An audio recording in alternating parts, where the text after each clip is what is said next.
Halo Sobat Cacet, kita lanjut ke part 8. Di part sebelumnya Lindong mengikuti kompetisi menara emblem. Setelah dia sampai di lantai 5, dia dijerat tali oleh Liu Long. Hingga akhirnya Lindong harus bertarung dan menghadapi kekuatan gabungan dari Liu Long dan juga dari Cao Zu. Lindong pun berhasil mengalahkan mereka berdua dan bergegas ke lantai 6. Oke, gak usah banyak cacet, kita langsung masuk aja ke pembahasan. Di lantai 6 menara emblem ini tekanan spiritual di dalamnya sangat kuat. Bahkan si Yue pun terlihat sudah tidak mampu bertahan. Dia pun memaksakan diri untuk bisa mengejar Su Tong yang masuk ke lantai 7. Tapi akhirnya tetap saja tak kuat dan terjatuh. Untung saja ada Lindong yang segera datang dan menangkap tubuh dari si Yue. Lindong pun kini akan berusaha mengalahkan Su Tong demi janjinya pada kakek Yandasi. Lindong, 要冲破第7层的精神不是那么容易的。他居然成功了，希望你能战胜周通。 Semua orang yang memantau dari hologram melihat cahaya merah melesat ke lantai 7. Han Yuntian menganggap bahwa itu adalah Su Tong dan juga si Yue.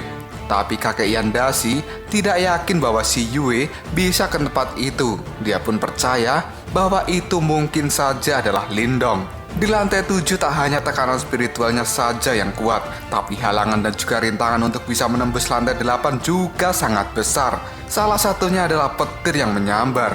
Su Tong yang melihat Lindong sampai di lantai 7, dia merasa pemuda pengendali kekuatan mental terkuat di kota Yan bukan si Yue, tapi adalah Lindong. Su Tong pun kini bergegas untuk segera menuju ke lantai 8. Lindong yang tak mau kalah, dia pun mengejar Su Tong.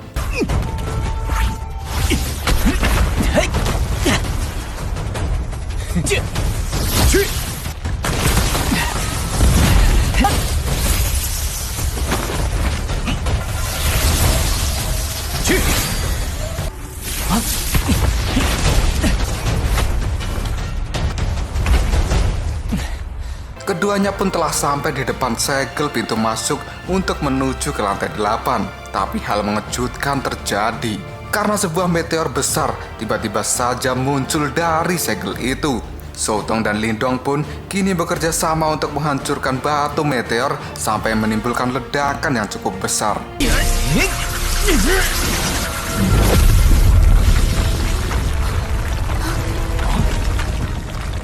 Saat Su Tong ingin mendekati segel pintu masuk ke lantai 8, sebuah pilar petir muncul dan menyambar dirinya hingga merusak segel emblem level 3 milik Su Tong. Su Tong pun tak mau gegabah dan ingin memulihkan diri lebih dulu. Tapi Lindong masih saja berusaha ke lantai 8. Dia menahan petir dengan kekuatan mental miliknya. Tapi tiba-tiba saja, petir itu pun berubah menjadi seekor naga petir.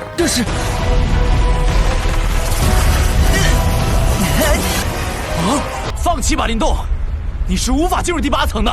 冰玄剑，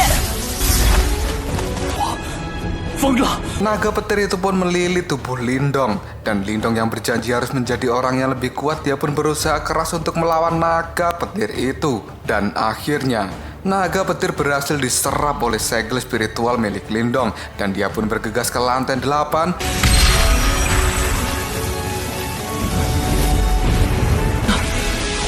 是本命名反射的精神力。居然成功！ Semua orang yang ada di luar menara dibuat terkejut karena ada orang yang berhasil ke lantai 8 setelah bertahun-tahun tidak ada yang bisa menembus tempat itu. Han Yuntian kembali percaya diri bahwa itu mungkin adalah muridnya, Su Tong. Tapi kakek Yandasi menyangkalnya. Bahkan pemilik segel emblem rank 3 tidak akan mampu menembus tempat itu. Mungkinkah itu adalah Lindong atau memang itu adalah Su Tong? Kakek Yandasi pun tidak tahu pasti. Di kediamannya, kakek Sentian dan juga ayah Lindong kini panik karena mendapat surat bahwa seseorang telah memaksa masuk ke pabrik kayu besi. Ayah Lindong pun khawatir jika orang itu nantinya tahu tentang tambang batu Yang Yuan. Saat perbincangan ini, ada penyusup yang sedang menguping.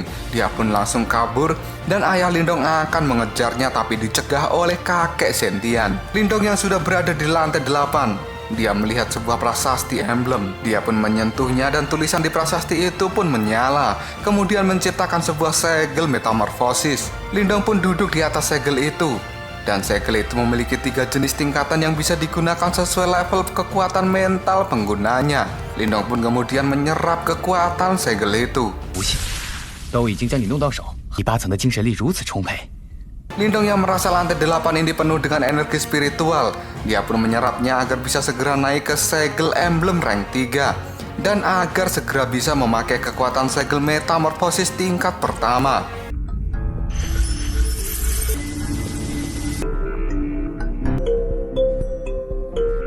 Setelah berhari-hari di dalam menara, kini para peserta akhirnya keluar satu persatu. Ketika si Yue keluar dari menara emblem, kakek Yan menjadi terlihat lemas. Tapi dia masih memiliki keyakinan pada Lindong. Peserta dari lantai 7 pun kini terlihat keluar.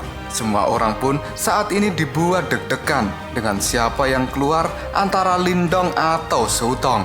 Tiba-tiba saja, Sutong pun muncul dari dalam kabut. Orang dari Tianhuo merasa tidak percaya, tapi Sutong mengakui bahwa dia telah kalah dari Lindong. Dan Akademi Yan merasa senang karena Lindong telah memenangkan kompetisi ini. Orang dari Tianhuo pun kini pamit pergi karena mereka sudah kalah. 回天火城，燕大师啊，请转告林动，定会胜过他。告辞。后必成大器，现在可是出了个大人物了。 Sudah berhari-hari Lindong di dalam menara emblem. Hal ini membuat si Yue merasa khawatir, tapi kakek Yandashi merasa santai saja karena dia tahu bahwa Lindong sedang berusaha menembus segel emblem ranking 3-nya. Dan akhirnya, Lindong pun berhasil menembus segel emblem rank 3.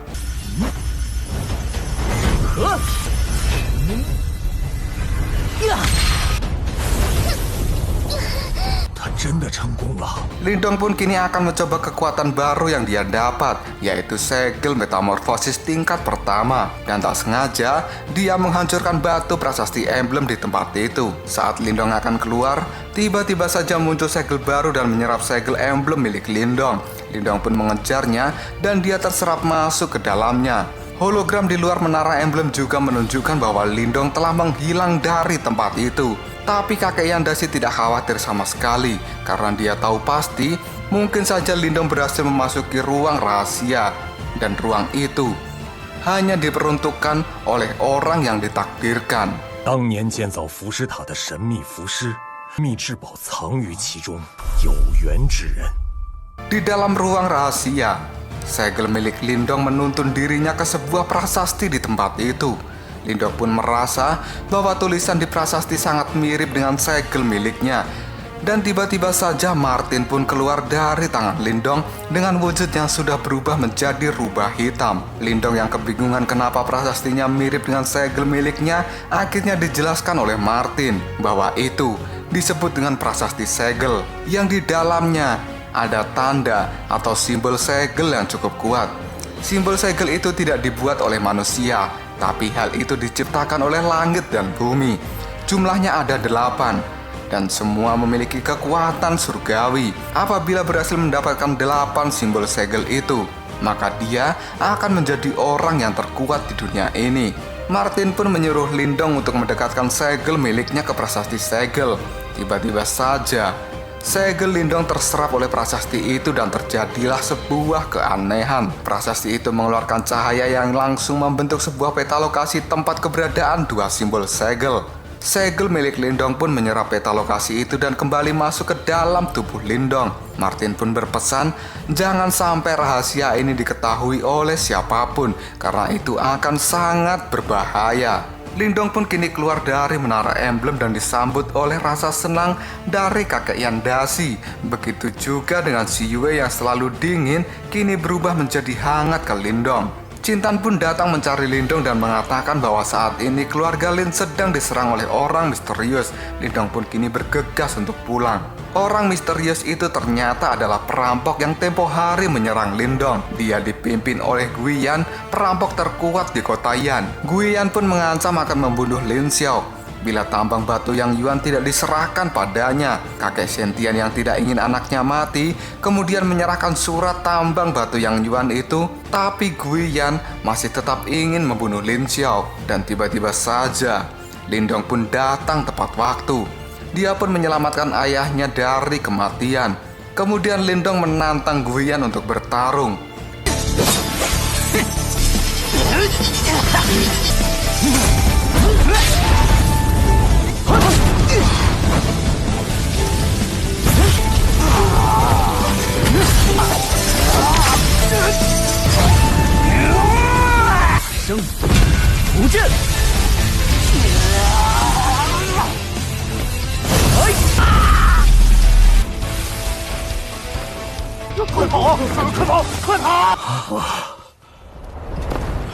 Kemenangan ini membuat keluarganya senang dan kakek Yandashi pun datang bersama Shi Yue. Dia berkata bahwa mulai sekarang keluarga Lin tak perlu takut dengan siapapun di kota Yan karena mereka memiliki Lindong sebagai orang yang hebat. Lalu bagaimanakah cerita selanjutnya? Jika kalian penasaran, tunggu aja jawabannya di next video.